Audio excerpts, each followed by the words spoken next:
everybody, and welcome back to Brewing with Jim. This is Joseph Jasper, the producer and co-host and the question asker. I'm joined, as always, with Mr. Jim Brewington, though. Good morning, Jim. Good morning, and good morning, everybody. It's good to be with you. Yeah. Welcome back to another episode. This is the show where we take your questions. We take questions from all over our audience, our student body, and we try to answer them and provide wisdom and insight to We do. Bring clarity, that kind of thing. But we can't answer them completely because we're so time limited here. Yeah, we do our best, right? And it's a funny dynamic, a little bit like behind the scenes, but like we know that every answer we give to every question on this show is inherently incomplete. And every question... I thought you were going to say inherently wrong. Oh, no. It's inherently like we have to pick and choose to fit into time constraints. We do. To fit into reasonable, every one of these questions could be hours long. A semester course. Discussion, a semester long course. Yeah, easily. So we try our best to be as succinct and as clear and immediate as possible. Yes. But man, all these questions are just so good. They are.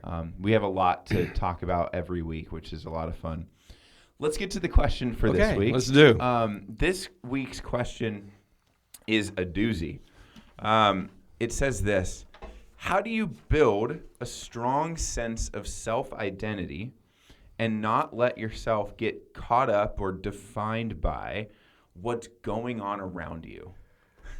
Okay. Well, Wow. The way the question is phrased makes it... I'm going to deviate from the way the question is phrased a little bit because it seems constricting to me. How do you build a strong sense of identity? I guess build isn't okay. How does one form? What is a sense of identity anyway? Yeah. The identity, I think, that is probably being asked about by the questioner is, how do I see myself? Yeah. Or how do other people see me? Or how do I present myself to the world? It's who am I or what am I? So do you read this question, am I right in assuming, are you reading this question as being concerned about the person's image to other people? Well, yes, because a person's identity, whether it's thought about by an individual or identified or defined by an individual, it's still there. And the people will present themselves as, I am a this, I am a this, I am that, or who am I? Sure. And we give titles to people, and that becomes who they are. But there is... let me wait until the end of this conversation to talk about the importance of it. But there is going on probably with everybody an image of themselves, yes. what they are and how they present. I've done an exercise with students in several different classes, and I hand them, I don't hand them, I ask them to take a piece of paper overnight, go home and do this. And I want you to write down 20 things that you are. And then bring them to class. And that's the only instruction for the assignment. And then I have received those, and we go over in class what they are. And I have learned a lot about how people view themselves. Oh, man. And here are some of the answers that I have gotten. Either one category of who I am is my relationships. I'm a son. I'm a daughter. I'm a father. I'm a student. I am student is not necessarily relationship, but I am in some relationship with other people's. Yes, and at another school where I taught, we had a set of quintuplets. Oh, wow! And they were two of them were my students. And I have befriended one and are still friends. I mean, that relationship just developed with one of them. He put down on his list a bunch of things, but one is, I'm a quintuplet. Well, he has been seen that way since birth. When quintuplets are born, which is rare, they receive a lot of notoriety or fame. Television people want to know about it. Radio people want to know about it. They're talked about. Yeah. And so they develop an identity of Sure. this is what I am. Right. It's predominant in their life. Even though they didn't choose to be that, they are. What other relationships? I'm a husband. I am I am in relationship. I'm a friend. That's another one. Yeah. Okay. That is one category of identity. Identifiers, yeah. Another is people identify with their occupation. I'm a teacher. Absolutely. I don't really It's identify. often like the one we jump to. If we're meeting a new person, we're somewhere out in public, whatever. Hi, nice to meet you. I'm Joseph. I'm Jim. Whatever. Typically, one of the first questions in social interactions is like, what do you do? What do you do? Who are you? What do you do for a living? You know? Yeah. Yeah. Well, I'm a teacher. I'm primarily a pastor. Yeah. All my life, it's been Pastor Jim, Pastor Jim, Pastor Jim. Not all my life, not when I was 5. I know when you have to list, what you do for a living, it typically takes you a long time to get through everything you've done in your life. As we've famously noted on this show, you've had approximately 37 different careers. Oh my goodness! Yeah, just kidding. Or Go ahead. situations in my life. Yeah. I'm an ex-con. I'm not. I am. Future con? No. Well, I'm an attorney. I'm not talking about me anymore. I'm not talking about myself. I'm an attorney. I'm a doctor. I'm a dog lover. Anything. Yeah. I'm just any of these things. Okay, there's a whole category of occupations, yes, of identities. Another is hobby. I'm a stamp collector. Oh yeah. I'm a what else? I'm a baseball fan. I'm a baseball fan. I love playing video games. Whatever. Yeah. All of that. So people identify with their hobbies. Yes. Another is their political affiliation. Sure. I'm a Republican. I'm a Democrat. I'm an independent. Yeah. I am Conservative, liberal, moderate. all of that. Whatever. Yeah. Okay, so now we've covered all of.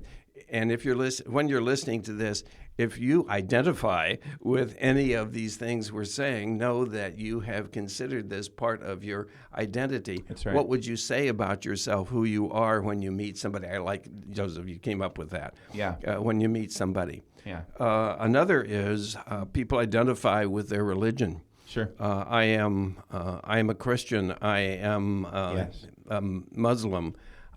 People identify with their denomination. Yes. I am an Episcopalian. I am a Baptist. I am a Catholic. I am a...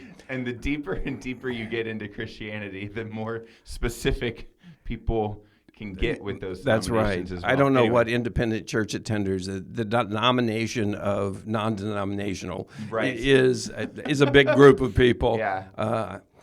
Do people typically just use the term evangelical to I'm an evangelical. To bundle that up? Yeah, usually? they do, don't they? Yeah. I am a born-again Christian. Sure. And theologically speaking, there is no such thing as a non-born-again Christian. Regeneration is part of salvation. That's right. So, but people do. What is a born-again Christian? Well, our church doesn't have chandeliers, but if they did, we swing from them. I'm a Bible thumper. Sure. I am whatever born-again Christian is.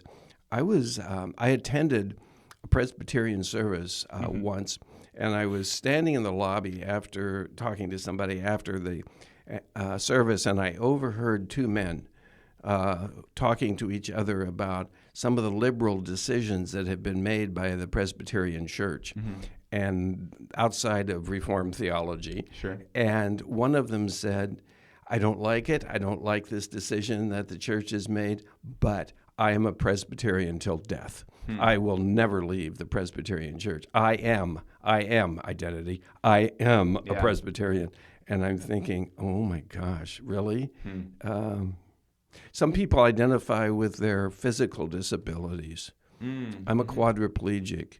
One that I run into frequently because of what I do. I'm deaf. I am deaf. Yeah. And just for point of interest, at least for me, the deaf are define themselves in 3 different categories. There is deaf with a lowercase d when you spell it, and that is somebody who deafness has lots of technical medical issues, but it essentially means that I do not understand words within speech. Okay, Sure. so I am deaf, lowercase d, deaf. That means that I may or may not know sign language. I do not really find myself in the deaf community.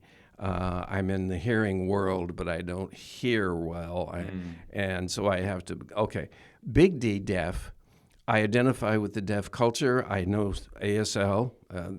That is part of the definition. Sure, of sure, sure. Okay, I'm big D deaf, and I have the values of the deaf culture, and all my friends are deaf, and I have certain attitudes about politics, religion, social interactions. So, then there is strong deaf. And strong deaf is with a capital a capital S, excuse me, and a capital D. Strong deaf are deaf people whose parents have been deaf. Oh, and they wow. grew up in a deaf household, and their first language is ASL. And some of the strong deaf I have met will not socialize with anybody who is a big D deaf because they are not deaf enough. Wow. Those are identities that even people who experience deafness, have categorized themselves. Sure. And that's a strong identity. It affects their social life. It affects their thinking. It affects their values. Yeah. What other disabilities? I'm a what? I'm an amputee, and that becomes an identity. I am wheelchair bound, and that becomes an identity. People who define themselves by their religion. Let me just spend a moment and talk about what the word religion means so that there be an understanding. ION at the end means that which is. Sure. RE at the beginning means again. And LIG in the middle is from the same root word as ligament, which attaches the bones to the muscles. Yes. A religion is that which, again, attaches us to God. That's what the word means. Crazy. Now, I've never heard that before. Well, thank you. When I teach the students about this, I get to teach them that Christianity is the only religion where God has reached out to man to relitigate, to rejoin. And there are all other religions, there is a striving from the member to reach to God, to somehow get to God. That becomes an identity. I am a Christian that changes everything about one's value. Now, I hadn't. One of the problems of identifying with I am a denomination, I am an occupation, I am in a relationship, and my name in this relationship is that every one of those can be removed. It can all be changed. I am a denomination X, and then X can cease to exist. Sure. I am a teacher, and now I'm not anymore because I don't work in a school anymore. Any identification with something that can be removed is high risk, because when it's removed, now who am I? What am I now? And That's very poignant. I am a husband, but my spouse could die. Sure. And I'm not married anymore.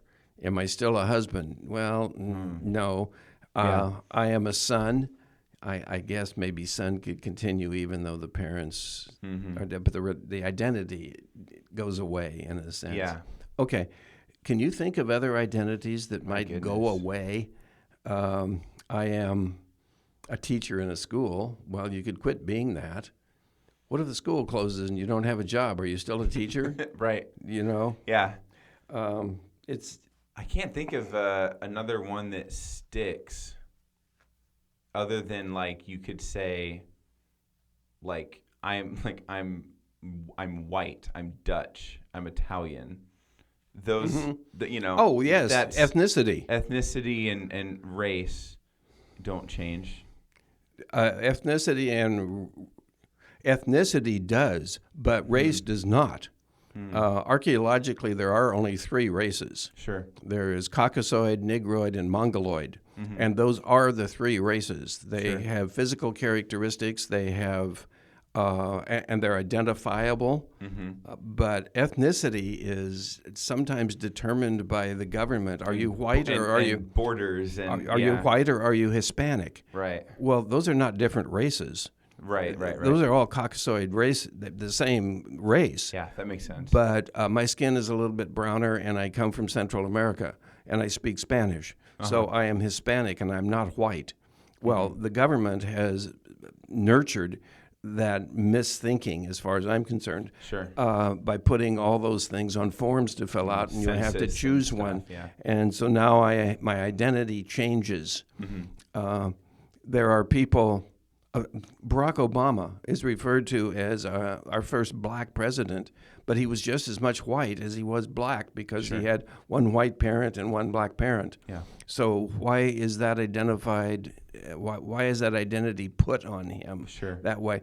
The reason that I get down to the picayune of these different thoughts is because it affects a person's life. Sure. How other people view them. I can see that. How other people see them, and then they identify with the identity that has been given to them, and they go out into the world and behave in that way. Yeah. I think that's false. And that gets to the heart of the question, too, because the question asker specifically asked, how do you not let yourself be defined by what's going on around you?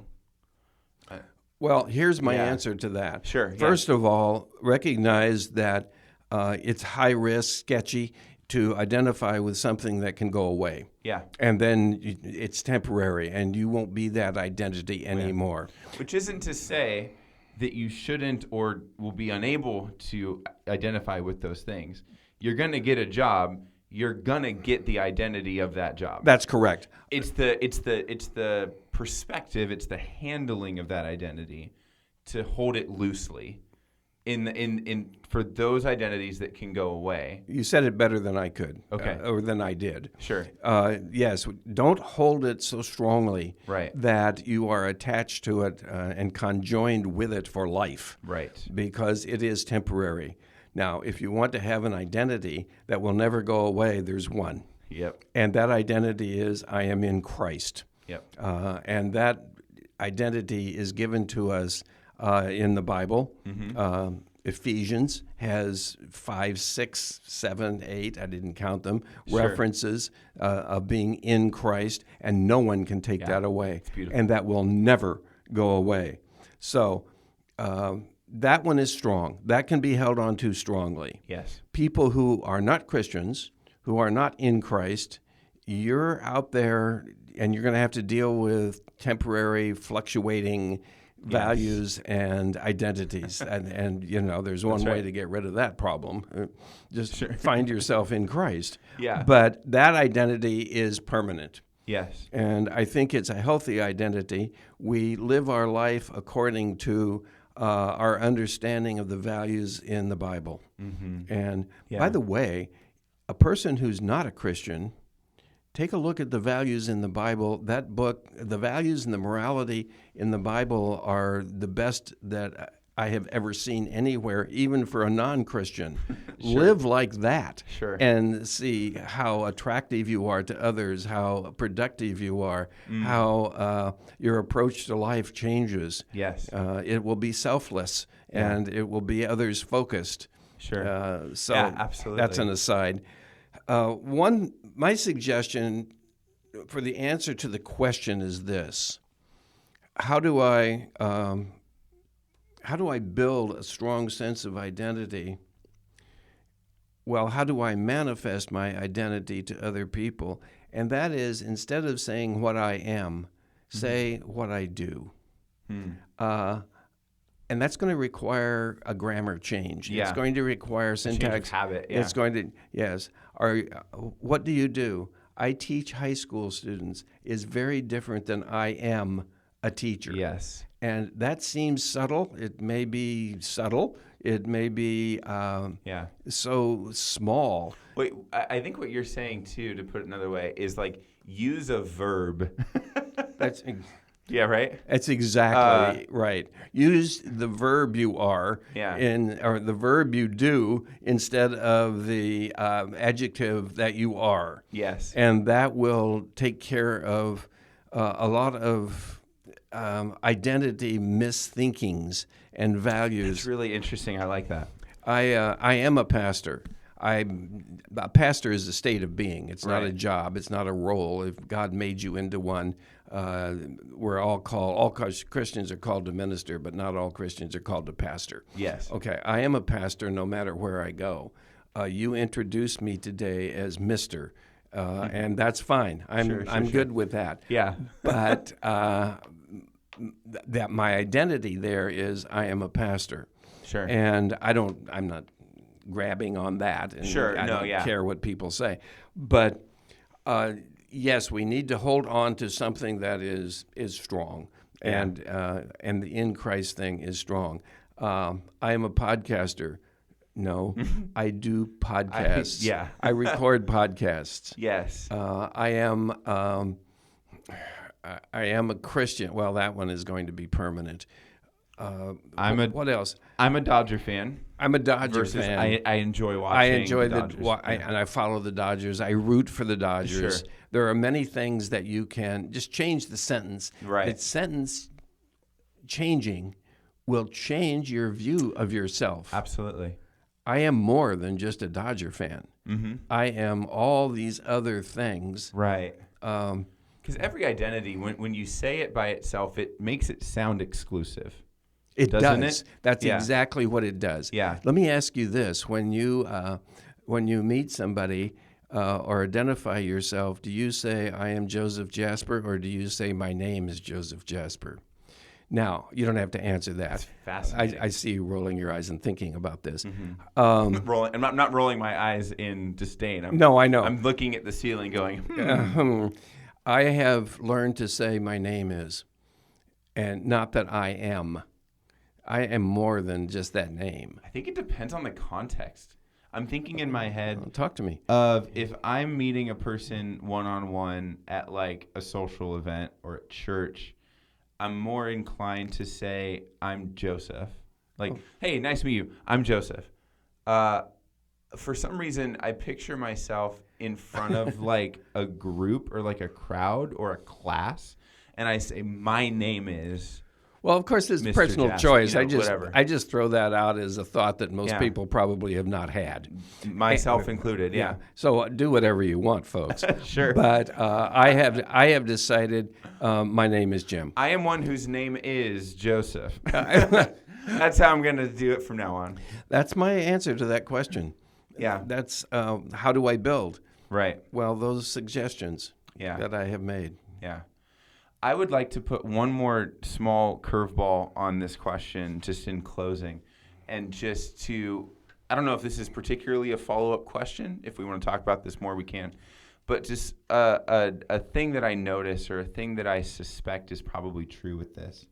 The question gets at this, I think, innately, but we haven't named it yet. I just wanted to acknowledge that this life, this world, bombards you with identities beyond you asking for them.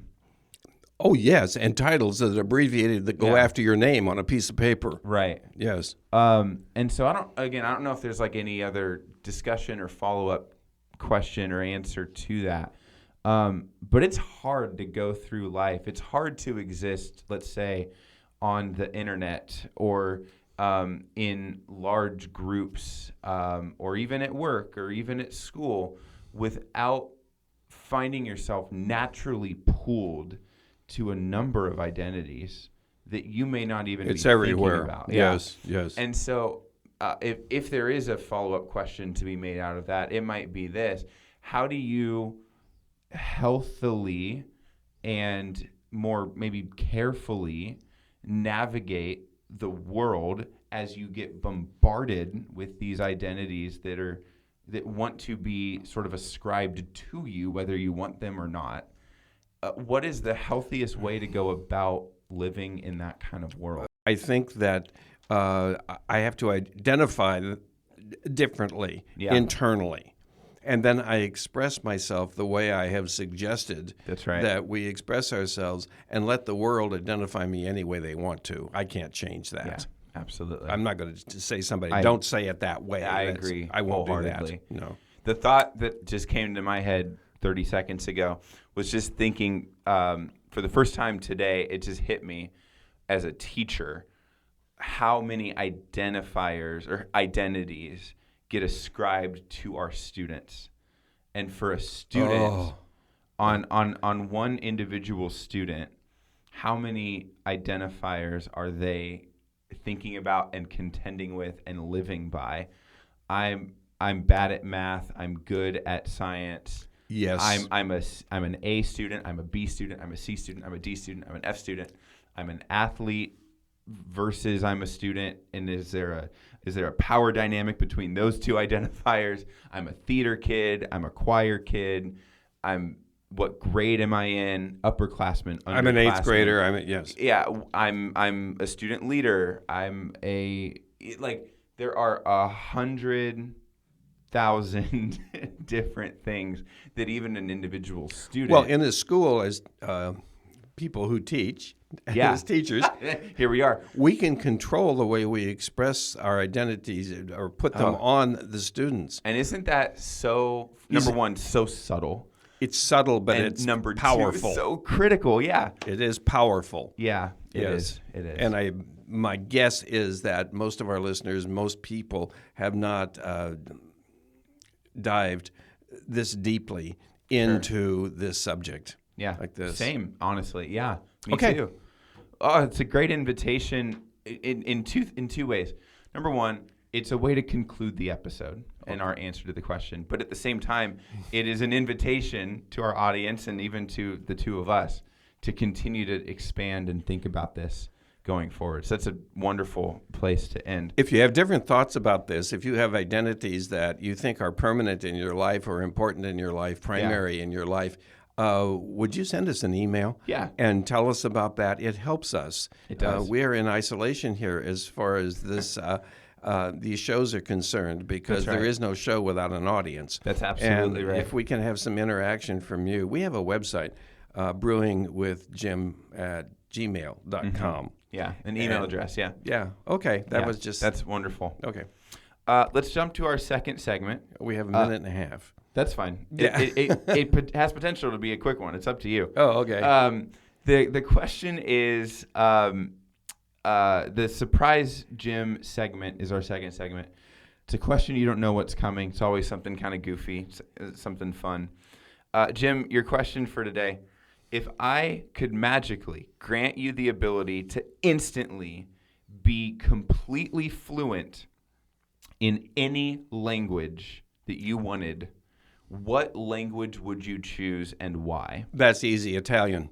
Really? Oh, yes. Talk to me. Instantly. Italian. I think it's a beautiful language. Mm-hmm.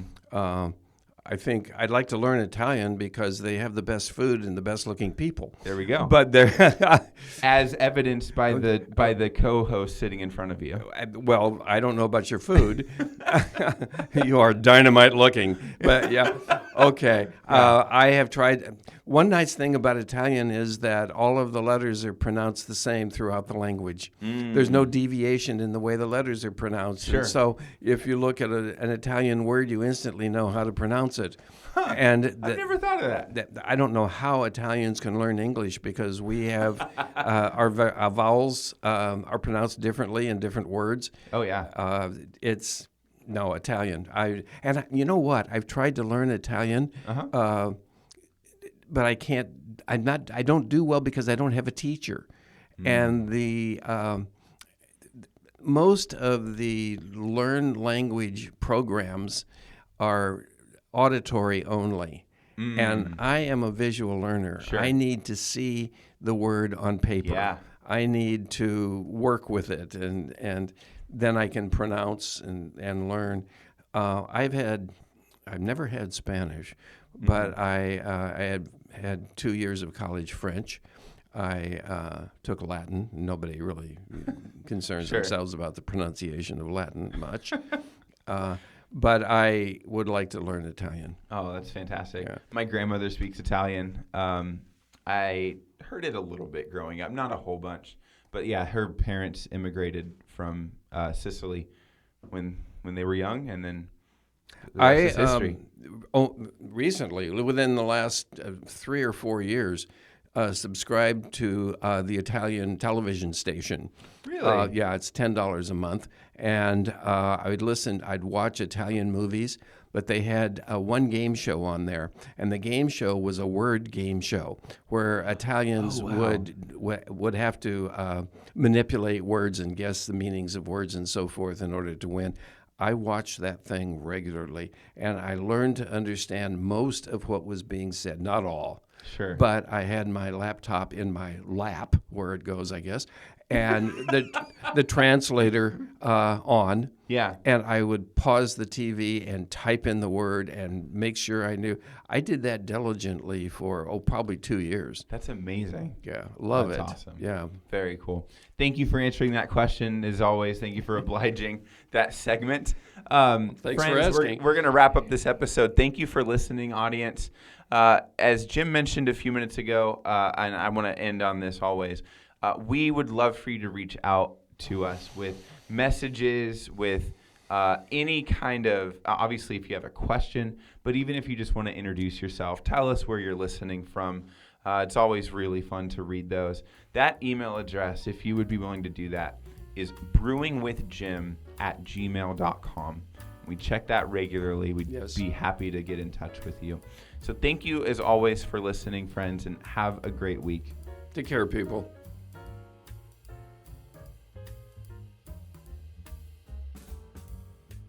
The topics that are covered and the answers that are offered during episodes of Brewing with Jim are designed to mine the wisdom attained from a life of pastoral ministry and care.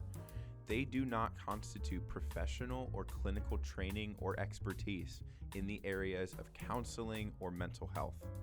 CVCS and its podcast network want to provide a platform for the discipleship of our community. Brewing with Jim is our attempt to foster that environment in a format that is accessible for everyone to participate in. The views, thoughts, and opinions expressed during the show are the speaker's own, and they may or may not represent the views, thoughts, or opinions of Capistrano Valley Christian Schools or its faculty.